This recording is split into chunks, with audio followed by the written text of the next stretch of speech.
बहुत शुक्रिया आपने मुझे मौका दिया बोलने का। जो हमारी पार्टी है उसने पहले ही इस रिपोर्ट को रिजेक्ट कर दिया है। हालांकि अभी ये फाइनल नहीं है, लेकिन फिर भी जो सामने आया है तो बिल्कुल कैटेगोरिक हमारा ये है कि हमने इसको रिजेक्ट कर दिया है। उसकी वजह क्या है? उसकी वजह ये है कि ये डीलिमिटेशन का जो प्रोसेस किया गया है इसमें कोई थॉट प्रोसेस गया ही नहीं। मैं आपको एक मिसाल बताता हूँ। अनंतनाग ईस्ट का जो मेन है वो है काजीगुंड, और हमारा एक इलाका है अच्छबल। अच्छबल को उन्होंने इसके साथ काजीगुंड के साथ मिला दिया है, जिसका नाम इन्होंने वेस्ट रखा हुआ है, अनंतनाग वेस्ट।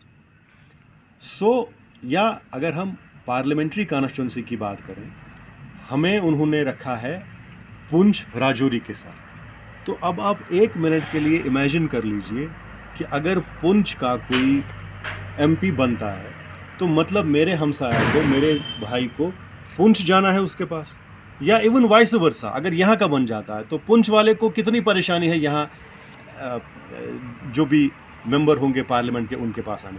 तो इसमें बिल्कुल कोई थॉट प्रोसेस गया नहीं है। ये बिल्कुल एक पर्टिकुलर पार्टी को फेवर करने के लिए या एक पर्टिकुलर रीजन को फेवर करने के लिए। यहाँ 3 सीटें थी पार्लियामेंट की, कश्मीर की मैं बात कर रहा हूँ, कश्मीर प्रोविंस में। अब उन्होंने उसको डाई कर दिया है। तो ये कश्मीर के साथ इतना भेदभाव क्यों करते हैं ये समझ नहीं पाता हूँ मैं। एक बात ये। दूसरी बात, ये जो डीलिमिटेशन का प्रोसेस है ये अपना पावर डिराइव करता है रीऑर्गेनाइजेशन एक्ट से, जबकि वो रीऑर्गेनाइजेशन एक्ट जो है वो पहले ही कोर्ट में है, वो पहले ही अंडर चैलेंज है। तो जो चीज़ पहले ही अंडर चैलेंज है उसको आप कैरी फॉरवर्ड कर रहे हैं आगे। ये इन इटसेल्फ एक इनएथिकल चीज़ है, इमोरल चीज़ है और इलीगल चीज़ है। और जो डीलिमिटेशन का प्रोसेस जो है वो एज पर लॉ 2026 तक रुका हुआ है पूरे इंडिया के अंदर। तो इतनी क्या मजबूरी थी इनको कि नहीं सिर्फ कश्मीर में ये डीलिमिटेशन का प्रोसेस इनको आगे बढ़ाना, जब तक कि इसमें कोई अल्टीरियर मोटिव नहीं है।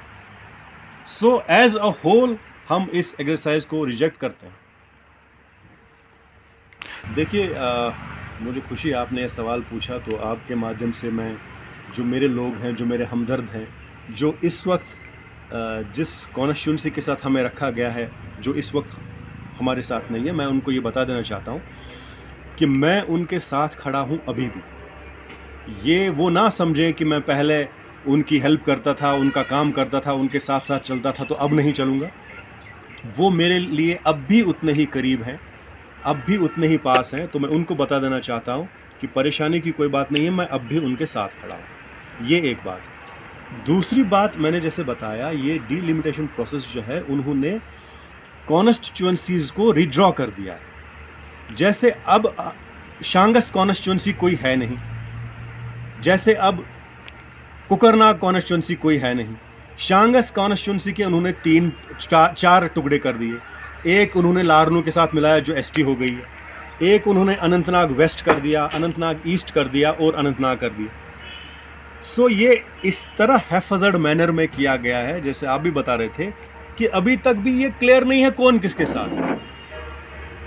सो इसमें थॉट प्रोसेस गया ही नहीं।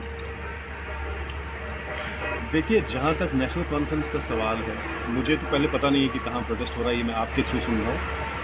उन्होंने कैटेगोरिक बता दिया कि ये हम इसको रिजेक्ट करते हैं। उन्होंने कैटेगोरिक बता दिया कि हम इसमें ऑब्जेक्शंस फाइल करेंगे, उनको बताएंगे कि भाई ये हमें एक्सेप्टेबल नहीं है।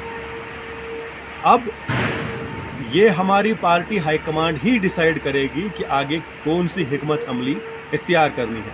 जो भी डेमोक्रेटिक तरीका है चीज़ों से लड़ने का, हम वो हर एक तरीका इख्तियार करेंगे इंशाअल्लाह। लेकिन आपने ये जो सवाल पूछा है, ये नेशनल कॉन्फ्रेंस जो है वो एक बहुत पुरानी तंजीम है, वो एक तहरीक है। तो उसमें एक बंदा डिसाइड नहीं करता है कि आगे क्या होगा। ये पार्टी जो है ये मिल बैठ के तय करेंगे कि जो कश्मीरी लोगों के लिए, और जब मैं कश्मीरी बोलता हूँ तो जम्मू इंक्लूडेड है इसमें, जम्मू कश्मीर के लोगों के हित में जो है, उनकी भलाई के लिए जो भी काम होगा, जो भी कदम होगा, वो नेशनल